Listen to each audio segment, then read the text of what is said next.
Welcome to job point. 2023 সালে SSC MTS এর general অ্যাওয়ারনেসের যে সমস্ত প্রশ্নগুলো এসেছিল তার এমসিকিউ পর্ব 46 নিয়ে আজ আমরা আলোচনা করব, যা 15 জুন 2023 এর শিফট 1-এ এসেছিল। চলো শুরু করা যাক। প্রথম প্রশ্ন, খুদাই খিদমতগর নামে একটি অহিংস আন্দোলনের প্রতিষ্ঠা কে করেছিলেন? চক্রবর্তী রাজা গোপালাচারী, খান আব্দুল গফফর খান, মোহাম্মদ আলী জিন্নাহ, মহাত্মা গান্ধী। খুদাই খিদমতগর নামে অহিংস আন্দোলনের প্রতিষ্ঠাতা ছিলেন খান আব্দুল গফফর খান। Option B.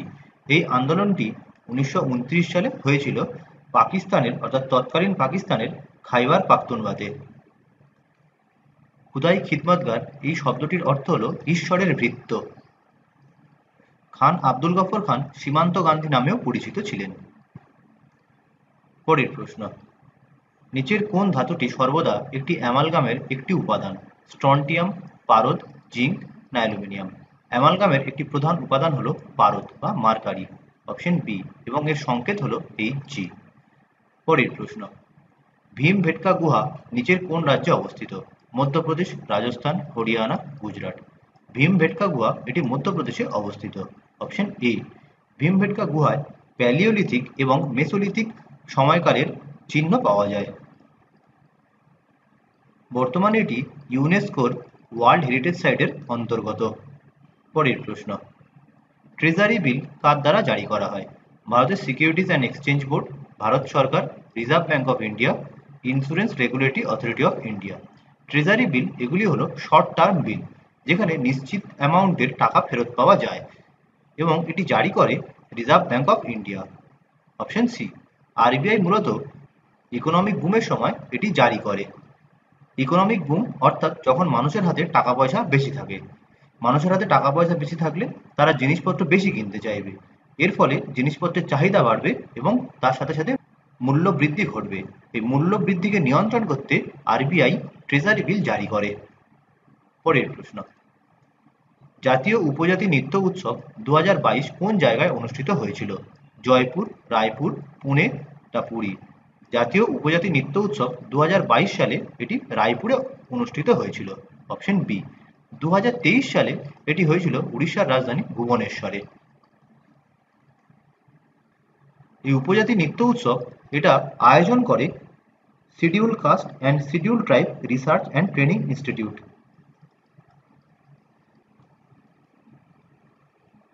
পরের প্রশ্ন, কম্পিটিশন অ্যামেন্ডমেন্ট বিল প্রতিযোগিতা সংশোধন বিল 2022 অনুসারে বন্দুক জাম্পিংয়ের শাস্তি চুক্তিমূল্যের কত হওয়ার প্রস্তাব করা হয়েছে? 0.5%, 1.5%, 1% না 2%? প্রতিযোগিতা সংশোধন বিলের অনুযায়ী বন্দুক জাম্পিংয়ের শাস্তি চুক্তিমূল্যের 1% করার প্রস্তাব করা হয়েছে। Option C. বন্দুক জাম্পিং বা গান জাম্পিং এটা কি? যখন কোনো কোম্পানিতে কোনো লেনদেন হয় বড় অ্যামাউন্টের, তখন সেই সংস্থা কম্পিটিশন কমিশন অফ ইন্ডিয়াকে জানাতে বাধ্য থাকবে। তারা যদি কম্পিটিশন কমিশন অফ ইন্ডিয়াকে তা না জানায়, তাহলে যত টাকার লেনদেন হবে তার উপর 1% শাস্তি হিসাবে গণ্য হবে। পরের প্রশ্ন, নিচের কোন রাজ্যের মুখ্যমন্ত্রী 2022 সালের নভেম্বরে লাডলি লক্ষ্মী স্কিম 2.0 দ্বিতীয় পর্ব চালু করেছেন? উত্তরপ্রদেশ, অন্ধ্রপ্রদেশ, বিহার না মধ্যপ্রদেশ? লাডলি লক্ষ্মী স্কিম এটি চালু রয়েছে মধ্যপ্রদেশে।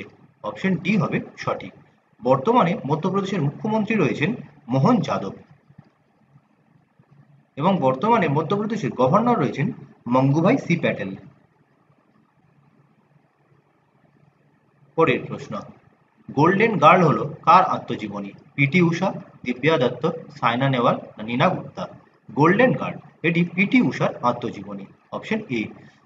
পরের প্রশ্ন, ভারতীয় উপমহাদেশের প্রতিটি সদস্য দেশের সাথে কটি দেশ তার স্থল সীমান্ত ভাগ করে নেয়? 2টি, 3টি, 4টি, 1টি? ভারতীয় উপমহাদেশ অর্থাৎ ইন্ডিয়ান সাবকন্টিনেন্টে সমস্ত দেশের সাথে স্থল সীমান্ত রয়েছে একটি মাত্র দেশের, তা হলো ভারতের। এখানে অপশন ডি হবে সঠিক। পশ্চিম দিকে পাকিস্তান এবং আফগানিস্তানের সাথে বর্ডার শেয়ার করে। উত্তর দিকে চীন, নেপাল, ভুটানের সাথে বর্ডার শেয়ার করে, এবং পূর্ব দিকে বাংলাদেশ এবং মায়ানমারের সাথে সীমানা ভাগ করে। পরের প্রশ্ন, 42তম সংবিধান সংশোধনীর মাধ্যমে ভারতের সংবিধানে কতগুলি মৌলিক কর্তব্য যুক্ত করা হয়েছিল? 12টি, 11টি, 9টি না 10টি? 42তম সংবিধান সংশোধন হয়েছিল 1976 সালে।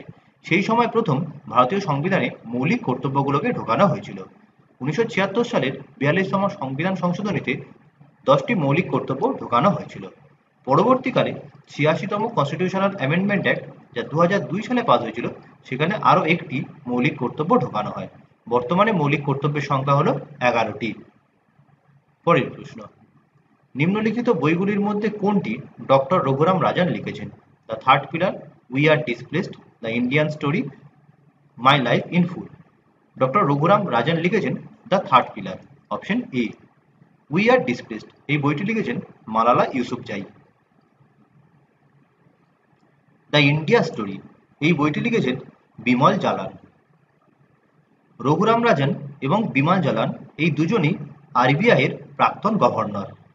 মাই লাইফ ইন ফুল এই বইটি লিখেছেন ইন্দিরা নুই।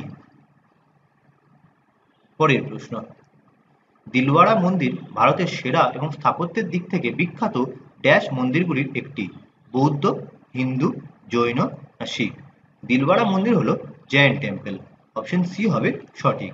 এটি মূলত শ্বেতাম্বর জৈনদের মন্দির। দিলওয়াড়া মন্দির রাজস্থানের মাউন্ট আবু থেকে 2.5 কিলোমিটার দূরে অবস্থিত। পরের প্রশ্ন, কোন ভারতীয় সঙ্গীত রচয়িতা 2022 সালে ডিভাইন টাইডস অ্যালবামের জন্য তার দ্বিতীয় গ্র্যামি পুরস্কার পেয়েছিলেন? P A Deepak, Ricky Kej, Manoj George, Tanvi Shah.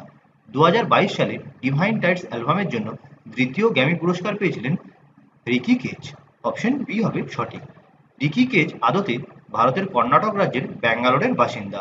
তিনি 2015 সালে তার প্রথম গ্র্যামি পুরস্কার পেয়েছিলেন উইন্ডস অফ সামসারার জন্য এবং দ্বিতীয়বার পান 2022 সালে ডিভাইন টাইডসের জন্য, এবং এর পরে 2023 সালেও ডিভাইন টাইডসের জন্য তৃতীয়বার গ্র্যামি পুরস্কারে ভূষিত হন। পরের প্রশ্ন, কোন মুক্তিযোদ্ধা 1925 সালের কাকোরি ট্রেন ডাকাতিতে জড়িত ছিলেন, যার জন্য ব্রিটিশ সরকার তাকে মৃত্যুদণ্ড দেয়? রামপ্রসাদ বিসমিল, লালা হরদয়াল, বিনায়ক দামোদর সাভারকর, মহাত্মা গান্ধী। 1925 সালের 26শে সেপ্টেম্বর কাকোরি ট্রেন ডাকাতি ঘটেছিল এবং তার নেতৃত্ব দিয়েছিলেন রাজেন্দ্রনাথ লাহিড়ী, আশফাকুল্লাহ খান, রামপ্রসাদ বিসমিল, ঠাকুর রোশন সিং প্রমুখ ব্যক্তিত্ব, এবং এরা প্রত্যেকেই ছিলেন হিন্দুস্তান রিপাবলিকান অ্যাসোসিয়েশন HR এর সদস্য, এবং এদের প্রত্যেককেই ধরে 1927 সালে ফাঁসি দিয়েছিল ইংরেজরা। তাহলে এখানে অপশনগুলোর মধ্যে অপশন এ হবে সঠিক। পরের প্রশ্ন, 2022 সালের হিসেবে নিম্নলিখিত দেশগুলির মধ্যে কোনটি ভারতীয় লোহা আকরিকের বৃহত্তম আমদানিকারক? রাশিয়া, চীন, ফ্রান্স না মার্কিন যুক্তরাষ্ট্র? 2022 সালের হিসেবে ভারতীয় লোহা আকরিকের বৃহত্তম আমদানিকারক হল চীন, অপশন বি হবে সঠিক। ভারতের রপ্তানি করা লৌহ আকরিকের প্রায় 90% চীন ইম্পোর্ট করে এবং পুরো বিশ্বের সবথেকে বেশি লোহা আমদানি করে চীন, এবং লোহা আমদানির দিক থেকে দ্বিতীয় স্থানে রয়েছে জাপান। সারা বিশ্বে সবথেকে বেশি লোহা রপ্তানি করে অস্ট্রেলিয়া, এবং লোহা রপ্তানিতে দ্বিতীয় স্থানে আছে ব্রাজিল। পরের প্রশ্ন, ভারতে প্রথম নন সিনক্রোনাস আদমশুমারি কখন পরিচালিত হয়েছিল? 1872, 1772, 1792 না 1972? ভারতে প্রথম নন সিনক্রোনাস আদমশুমারি পরিচালিত হয়েছিল 1872 সালে, অপশন এ, এবং এই সময় ভারতবর্ষের গভর্নর জেনারেল ছিলেন লর্ড মায়ো। এবং ভারতবর্ষে প্রথম সিনক্রোনাস আদমশুমারি চালু হয়, অর্থাৎ প্রতি 10 বছর অন্তর আদমশুমারি চালু হয়েছিল 1881 সাল থেকে। 1881 সালে ভারতবর্ষের গভর্নর জেনারেল ছিলেন লর্ড রিপন। শেষ আদমশুমারি হয়েছিল 2011 সালে। এটি ছিল 15তম আদমশুমারি এবং স্বাধীনতার পরে 7ম। পরের প্রশ্ন, যামিনী কৃষ্ণমূর্তি কোন নৃত্যের একটি বিখ্যাত প্রতিপাদক? ভারতনাট্যম, ওড়িশি, বিহু, মোহিনীঅট্টম? যামিনী কৃষ্ণমূর্তি দুটি নৃত্যের সঙ্গে যুক্ত ছিলেন, একটি হলো ভারতনাট্যম, অপশন এ, এবং আরেকটি হলো কুচিপুড়ি। কুচিপুড়ি নৃত্য দেখতে পাওয়া যায় অন্ধ্রপ্রদেশে, ভারতনাট্যম দেখতে পাওয়া যায় তামিলনাড়ুতে, ওড়িশি উড়িষ্যাতে, বিহু দেখতে পাওয়া যায় আসামে, মোহিনীঅট্টম দেখতে পাওয়া যায় কেরালাতে। আসামের বিহু শাস্ত্রীয় নৃত্য নয়, কিন্তু বাকিগুলো শাস্ত্রীয় নৃত্য। আসাম থেকে শাস্ত্রীয় নৃত্য হলো সাত্রিয়া। পরের প্রশ্ন, আকবরের রাজস্ব ব্যবস্থা জাপ্ত কার দ্বারা বিকশিত হয়েছিল? টোডরমল, বৈরাম খান, রাজা ভারমাল, রাজা মান সিং। আকবরের রাজস্ব ব্যবস্থা জাপ্ত চালু করেছিলেন টোডরমাল। Option A. পরের প্রশ্ন, প্রতি হাজারে এক বছরে জীবিত জন্মের সংখ্যাকে কি বলে? Death rate, fertility rate, crude rate না বার্থ রেট? এক বছরে প্রতি হাজার জনে যতজন শিশু জন্মায় তাদের মধ্যে যতজন সংখ্যক বেঁচে থাকে তাকে বলা হয় বার্থ রেট। Option D. পরের প্রশ্ন, 2022 সালের জুনে অর্থনৈতিক বিষয়ক মন্ত্রিসভা কমিটি কার নিয়ন্ত্রণমুক্ত করার অনুমোদন দিয়েছে? প্রতিরক্ষা সরঞ্জাম বিক্রয়, পারমাণবিক অস্ত্র বিক্রি, দেশীয়ভাবে উৎপাদিত অপরিশোধিত তেল বিক্রয়, রাসায়নিক অস্ত্র বিক্রি। 2022 সালের জুন মাসে অর্থনৈতিক বিষয়ক মন্ত্রিসভা কমিটি দেশীয়ভাবে উৎপাদিত অপরিশোধিত তেল বিক্রয় করার অনুমোদন দিয়েছে। অপশন সি হবে সঠিক। পরের প্রশ্ন, নিচের কোনটি জীবনের কাঠামোগত ও মৌলিক একক? টিস্যু, এনজাইম, সেল না হরমোন? জীবনের কাঠামোগত এবং মৌলিক একক হলো সেল। Option C. পরের প্রশ্ন, ড্যাশ হলো সেই সব জায়গা যা হৃৎপিণ্ড থেকে শরীরের বিভিন্ন অঙ্গে রক্ত পরিবহন করে? শিরা, শ্বাসনালী, ধমনী না প্লাজমা? হৃৎপিণ্ড থেকে শরীরের বিভিন্ন অঙ্গে রক্ত ছড়িয়ে পড়ে ধমনীর মাধ্যমে। Option C. এবং উল্টোটা হয়, অর্থাৎ শরীরের বিভিন্ন স্থান থেকে হৃৎপিণ্ডে আসে শিরার মাধ্যমে। পরের প্রশ্ন, স্যাটেলাইটগুলি বায়ুমণ্ডলের নিচের কোন স্তরে পৃথিবীকে প্রদক্ষিণ করে? স্ট্র্যাটোস্ফিয়ার, এক্সোস্ফিয়ার, ট্রপোস্ফিয়ার না মেসোস্ফিয়ার? স্যাটেলাইট বা উপগ্রহগুলি বায়ুমণ্ডলের এক্সোস্ফিয়ার থেকে পৃথিবীর চারিদিকে প্রদক্ষিণ করে। Option B. পরের প্রশ্ন, রাইডার কাপ কোন খেলাধুলার সঙ্গে যুক্ত? সাইক্লিং, ক্রিকেট, সাঁতার না গলফ? রাইডার কাপ এটি গলফ খেলার সঙ্গে যুক্ত। Option D. পরের প্রশ্ন, 2018 সালে বিশ্বে উইজডেনের শীর্ষস্থানীয় ক্রিকেটার কে হয়েছেন? রোহিত শর্মা, কেন উইলিয়ামসন, বিরাট কোহলি না বেন স্টোকস? 2018 সালে উইজডেনের শীর্ষস্থানীয় ক্রিকেটার হয়েছিলেন বিরাট কোহলি। অপশন সি হবে সঠিক। 2022 সালে ভারতীয়দের মধ্যে ছিলেন জসপ্রীত বুমরা এবং রোহিত শর্মা। 2023 সালে ভারতীয়দের মধ্যে ছিলেন হরমনপ্রীত কৌর।